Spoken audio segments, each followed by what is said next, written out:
नमस्कार। तो स्वागत है आपका इस नई सरकार के साथ, मोदी मिशन 3.0।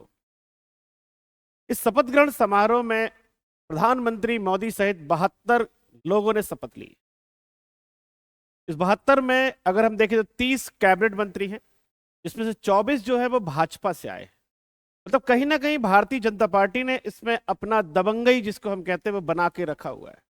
दो जो है वो तेलुगु देशम पार्टी के हैं, बाकी एक जेडीएस, जेडीयू, एचएएम और रामविलास पासवान यानी चिराग पासवान की पार्टी से एक एक मंत्री बनाए गए। कुल मिला के अगर हम मंत्रियों की बात करें तो काफी सशक्त मंत्रिमंडल दिखाई देता है। इस सशक्त मंत्रिमंडल की अगर हम बात करें तो 4 विभाग ऐसे हैं, जो 4 विभाग बड़े ताकतवर विभाग कहे जाते हैं। Home ministry, finance ministry, defence ministry and foreign ministry. ये 4 पिलर है जिस पर ये गवर्नमेंट की फंक्शनरी मशीनरी और इस देश की आन बान शान टिकी रहती है। तो ये जो मंत्रालय हैं, जैसे हम गृह मंत्रालय की हम बात करते हैं, एक बड़ा मंत्रालय है गृह मंत्रालय। लगभग 2.03 लाख करोड़ का बजट होता है इस मंत्रालय का। आंतरिक सुरक्षा हो, जम्मू कश्मीर के मामले हो, और सीमा पर सुरक्षा करने की पैरामिलिट्री फोर्सेस द्वारा, सेना की बात नहीं कर रहे हम बात कर रहे हैं अर्ध सैनिक बलों के द्वारा अगर इनकी रक्षा करने की बात की जा रही हो, तो ये सारा काम कौन करता है? गृह विभाग भी यही है। केंद्र राज्य संबंधों को संभालने का काम गृह मंत्रालय अमित शाह जी के द्वारा किया जाता है। ये सारे कार्य जितने भी होते हैं सब गृह विभाग करता है। खास बात आपको बताता हूं, राष्ट्रपति उपराष्ट्रपति की नियुक्ति की जो अधिसूचना होती है वो भी गृह विभाग जारी करता है। राज्यपाल उपराज्यपाल की नियुक्ति और उनके इस्तीफे की बात भी गृह विभाग उसकी अधिसूचना जारी करता है। इसलिए गृह विभाग जो है बड़ा महत्वपूर्ण विभाग है हमारे देश में। आर्टिकल 370 को हटाना हो, या किसी राज्य को विशेष दर्जे की बात हो, या कर्नाटक महाराष्ट्र की सीमा विवाद की बात हो, जैसा कि आप सुन रहे हैं करंट में, इन सारे मामलों को सुलझाने का काम किसका है? गृह विभाग का है। उसके बाद हम आते हैं विदेश मंत्रालय। निर्मल धन की अब हम कमाई कर रहे हैं, कोई भी अवैध धन नहीं होगा, सारा धन हमारा कैसा होगा? निर्मल होगा। इसलिए उसकी जिम्मेदारी निर्मला सीतारमण जी के पास है। और हम इस जो वित्त विभाग, इसका कोई अपना बजट नहीं होता है, ये दूसरे के लिए बजट अलॉट करने का काम करता है, अलॉटमेंट करने का काम करता है। तो इस विदेश विभाग का, ये जो वित्त विभाग, इसका काम क्या है? इसका काम है देश के खर्चे को देखना, व्यय विभाग को देखना, सार्वजनिक निवेश को देखना, इंटरप्राइजेस को देखना, आरबीआई के काम को देखने काम करना, रेवेन्यू डिपार्टमेंट को देखना। तो काफी महत्वपूर्ण विभाग है। इसके बाद हम बात करते हैं रक्षा। डिफेंस मिनिस्ट्री राजनाथ जी के हाथों में है, और डिफेंस मिनिस्ट्री का जो बजट होता है दैट इज 6.02 लाख करोड़ का होता है, जो अभी तक चलता आया है। और उस बजट के अकॉर्डिंग इनका काम क्या है? पूरे देश में जितनी भी हमारी सीमा है इसकी सुरक्षा करना, चाहे वो जल सीमा हो, थल सीमा हो या वायु सीमा हो, इन सब की देखभाल रक्षा के द्वारा होती है। साथ ही साथ डिफेंस की जितनी फैक्ट्रीज होती है, इसको हम बोलते हैं इंडियन ऑर्डिनेंस फैक्ट्री बोर्ड कहते हैं, OFB, उनकी जिम्मेदारी भी इनके पास होती है। और DRDO भी इसी डिफेंस मिनिस्ट्री के अंदर में काम करता है। उसके बाद हम बात करते हैं विदेश मंत्रालय। काफी छोटा सा बजट है, लगभग 22,153 करोड़ का बजट होता है। हमारे जितने भी द्विपक्षीय वार्ता होती हैं, जितने भी अंतर्राष्ट्रीय संगठन होते हैं, उन सारे संगठनों में नेतृत्व करने की जिम्मेदारी इस विदेश मंत्रालय की होती है। इस बार के बजट जो मंत्रिमंडल है उसकी हम बात करें तो बहुत सारे मंत्री अलग अलग राज्यों से आए हैं। सब राज्यों को कहीं ना कहीं इसमें एक प्रतिनिधित्व प्रदान किया गया है, हर किसी का रिप्रेजेंटेशन है। यूपी से देखें तो 9 मंत्री हैं, बिहार से 8 हैं, महाराष्ट्र से 6 हैं, गुजरात कर्नाटक से 5 हैं, राजस्थान मध्य प्रदेश से 4 हैं, उड़ीसा आंध्र प्रदेश हरियाणा से 3 हैं।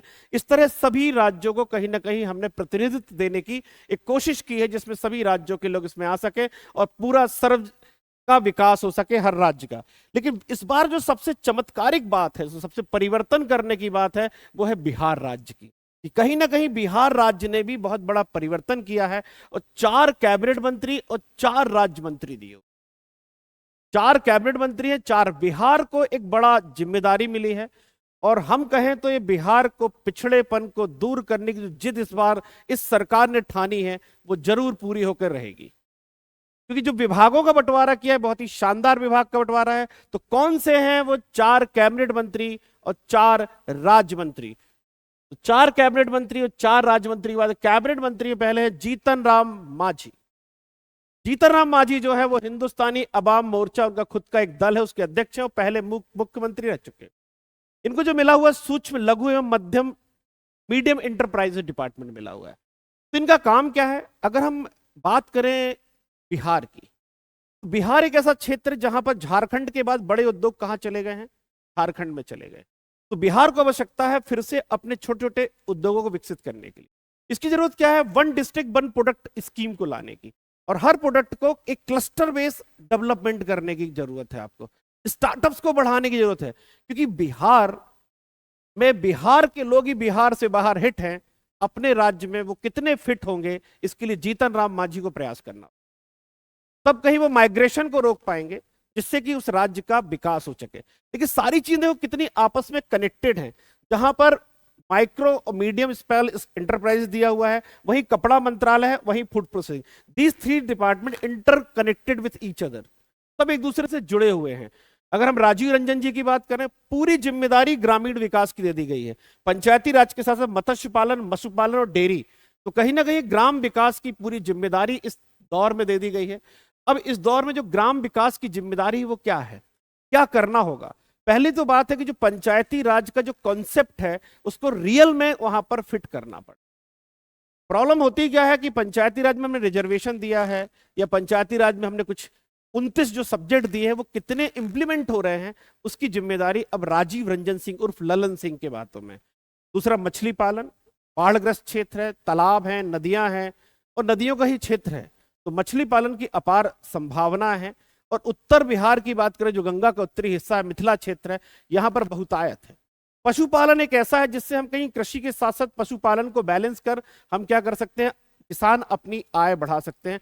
और डेयरी की जोड़ दीजिए फूड प्रोसेसिंग से। आप डेयरी किसे जोड़ देंगे? Food processing. उस डेयरी को दो, केवल दूध बेचने से लाभ नहीं है आपको, उसको कन्वर्ट करना चीज में, बटर में, पनीर में, ठीक है, इन सारी चीजों में, स्किम्ड पाउडर में अगर आप कन्वर्ट करते हैं तब कहीं आपका बेनिफिट होता है। अदरवाइज फिर वही बात होगी कि हमारा मूल्य मीडिएटर लेके चले जाते हैं, मध्यस्थ जो है, बिचौलिए जो है, हमारी आय पर अधिकार कर लेते हैं। तो चिराग पासवान जी को वो मंत्रालय मिला है, खाद्य प्रसंस्करण मंत्रालय। अगर आपको बिहार को जानते हैं तो मखाना एक ऐसी चीज है जिससे बिहार को तरक्की दी सकती है। लीची, सब्जी उत्पादन में अग्रणी राज्य है, पूरे देश तक वो सब्जी कैसे पहुंचे, वो फ्रेश विथ न्यूट्रिशन वैल्यूज, इसको पहुंचाने की जिम्मेदारी के लिए फूड प्रोसेसिंग की जरूरत है। तो हम अनाज की बात कर लें, जीआई टैग मिला है चावल को, उस चावल की हम बात कर लें। ये सारी चीजों को जब हम फूड प्रोसेसिंग करेंगे, वही किसान अपने घर में बैठकर अपनी चीजों को पैकेजिंग करेगा, अपना ब्रांड नेम देगा, क्वालिटी देगा, तो सारी चीजें अपने आप चल पड़ेंगी। ये कहीं ना कहीं मोटिवेट करने की जरूरत इन मंत्रियों पर, कंधों पर बड़ी जिम्मेदारी आ गई। गिरिराज सिंह की बात करें, कपड़ा मंत्रालय गिरिराज सिंह के पास। कपड़ा मंत्रालय की बात करें तो बहुत सारी यूनिट जो है बिहार में बंद पड़ी हुई है, उम्मीद बहुत है। भागलपुर सिल्क है, मधुबनी प्रिंट है, इनके माध्यम से आप बिहार में एक नई अलग जगा सकते हैं। फिर से कपड़ा उद्योग में हम पुनर्वापसी कर सकते हैं। और मैं बार बार कह रहा हूं कि ये वही बिहार के लोग हैं जो बंबई में, सूरत में, बेंगलोर में कपड़ा उद्योग की जान बने हुए हैं। और अगर ये अपने देश में, अपने राज्य में ये सब करेंगे तो खेत भी खुश होगा, खलिहान भी खुश होगा और घर का आंगन भी खुश होगा। तो जरूरत है उन्हें वापस बुलाकर फिर से उन्हीं उद्योगों को स्थापित करने की। फिर हम बात करते हैं राज्य मंत्री। तो राज्य मंत्री में रामनाथ ठाकुर, जनता दल यू से राज्यसभा है। कृषि एवं कृषि मंत्रालय मिला। आप देखिए कनेक्शन देखिए, कृषि का संबंध मत्स्य पालन, पशुपालन से है, पंचायती राज से है, स्मॉल मीडियम इंटरप्राइजेस से, तो मतलब कहीं ना कहीं आपस में एक दूसरे से लिंक्ड हैं। और कृषि हमारी बहुत बड़ी एक चुनौती है, एग्रीकल्चर पॉलिसी। एमएसपी को बेटर करना पड़ेगा हमको, राइट प्राइस देना पड़ेगा किसानों को। सबसे इंपॉर्टेंट चीज है कि हम एक तरफ बात करते हैं mechanised farming. Mechanised farming it's not easy. जो मार्जिनल किसान है, सीमांत किसान है, उनकी संख्या सबसे ज्यादा है, उनके पास इतनी पूंजी नहीं है कि वो इस सारी यंत्रीकृत खेती को, मशीन द्वारा खेती कर सके। इसलिए हमें नए विकल्पों की तलाश करनी होगी। नित्यानंद राय, गृह मंत्रालय नित्यानंद राय जी के पास।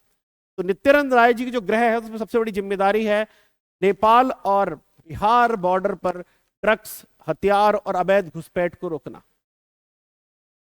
साथ ही साथ बिहार में जो अवैध घुसपैठ हो रही है उसको भी रोकने की जिम्मेदारी नित्यानंद राय जी की है, और साथ ही साथ जितने भी केंद्रीय पुलिस बल हैं या पैरामिलिट्री फोर्स है उनकी जिम्मेदारी भी है।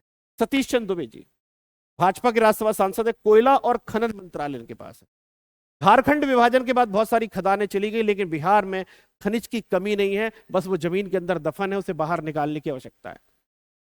आय भी बढ़ेगी, राज्य की आय भी बढ़ेगी, हजारों लोगों को रोजगार भी मिलेगा, और जब रोजगार मिलेगा, जब खनिज वहां पर निकलेगा, तो उस मिनरल बेस्ड इंडस्ट्री भी वहां पर लगेगी, तो इससे कहीं ना कहीं लोगों का कल्याण बहुत ज्यादा होगा। फिर बात करते हैं राजभूषण चौधरी, मुजफ्फरपुर से पहली बार सांसद बने, भाजपा के हैं।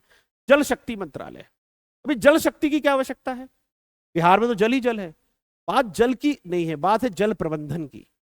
उस जल को कैसे प्रबंधित किया जाए, एक तरफ सूखा एक तरफ बाढ़, कैसे मैनेज करेंगे, कैसे इंटरलिंकिंग ऑफ रिवर को मैनेज करें, कैसे वाटर कंजर्वेशन पर ध्यान देंगे, कैसे किसानों को पानी पहुंचाएंगे। सबसे महत्वपूर्ण जो अभी संकट है, अगर आपने बैंगलोर की स्टडी की है, बैंगलोर सूख रहा है। मुद्दा पानी का नहीं है, मुद्दा है पेयजल का, गुणवत्तापूर्ण पेयजल जिसमें डिसॉल्व ऑक्सीजन हो, जिसमें बायोलॉजिकल ऑक्सीजन डिमांड हो, केमिकल ऑक्सीजन डिमांड अच्छी हो, टीडीएस वैल्यू अच्छी हो। जब ये सारी चीजें अच्छी होंगी तब वो पानी हमारे लिए उचित होगा, अन्यथा हम जो वाटर बॉर्न डिजीज है उससे पूरा बिहार त्रस्त हो जाएगा। तो जल शक्ति मंत्रालय के पास केवल आर्थिक नहीं, सामाजिक जिम्मेदारी भी उनके पास है। तो इस तरह ये हमारे मंत्रालय हैं बिहार के, अगर हम इनको आपस में देखें तो ये सारी चीजें आपस में एक दूसरे से लिंक्ड हैं। जो इनर वाला सर्कल देख रहे हैं ये कैबिनेट मिनिस्ट्री का सर्कल है, जो आउटर देख रहे हैं ये स्टेट मिनिस्ट्री का सर्कल है। तो अगर हम देखें तो कपड़ा मंत्रालय कहीं ना कहीं कृषि से भी जुड़ा है, साथ ही साथ वो जल शक्ति से भी जुड़ा है, ग्रामीण विकास से भी जुड़ा है, सूक्ष्म उद्योग से भी जुड़ा है, सब एक दूसरे से आपस में इंटरलिंक्ड हैं। इसका मतलब क्या हुआ? इसका मतलब ये हुआ ये आठों मंत्रियों को दल भूल जाना है, क्षेत्र भूल जाना है, सिर्फ बिहार याद रखना कि हम बिहार के लिए कैसे बेटर करें। और सबसे महत्वपूर्ण बात यह है कि केवल मंत्री, केवल योजना, केवल क्रियान्वयन नहीं, बिना जन भागीदारी के कुछ नहीं हो सकता। तो बिहार के लोगों से है कि इनका सहयोग करें, और इनका कार्य क्या है कि आपके सपनों को पूरा करें, जिससे बिहार फिर से एक पुनः शक्तिशाली हो सके और एक मगध साम्राज्य के रूप में फिर से पाटलिपुत्र का नाम, गौरव, सम्मान बढ़ सके। धन्यवाद।